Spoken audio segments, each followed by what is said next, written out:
So sa video na to, ituturo ko sa inyo is all about quotes or quotations sa HTML.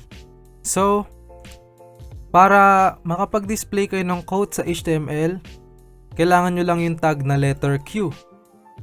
So, letter Q, open and closing tag na Q. Kung makikita nyo, meron siyang quotation marks. So, yan. Para magkaroon kayo ng quotation marks at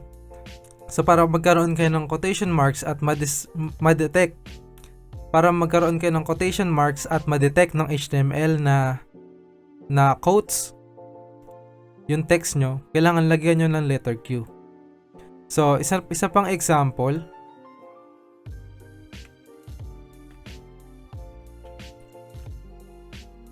So, halimbawa, meron kayong isa site na website dun sa quote nyo, kung saan nanggaling yung quote nyo. So, halimbawa, itong paragraph na to, yan nanggaling dito sa worldwidelife.org.html o nanggaling sa www.illustrados.com. So, ayan. So, halimbawa, nakasite yung block quote nyo sa isang website, hindi na Q yung ilalagay nyo. Ilalagay nyo na lang block quote. So, ganito may itsura niyan. So, yan. Here's a quote from Illustrados website. So, yan. Yung text natin. So, mapapansin nyo, hindi siya naging quotations. Naka-indent siyang ganyan. So, yan ang format niya. So, yun lang. Yun lang muna.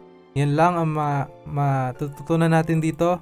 Yung quote tag at yung block quote tag.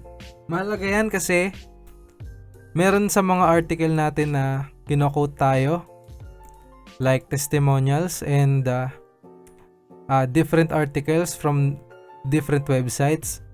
Kaya mahalaga na meron tayo nito para ma-detect nung web scraper o crawlers, yung crawlers yung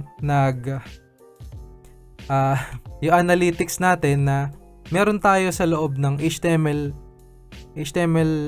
website natin ng citation o yung quote from ibang website.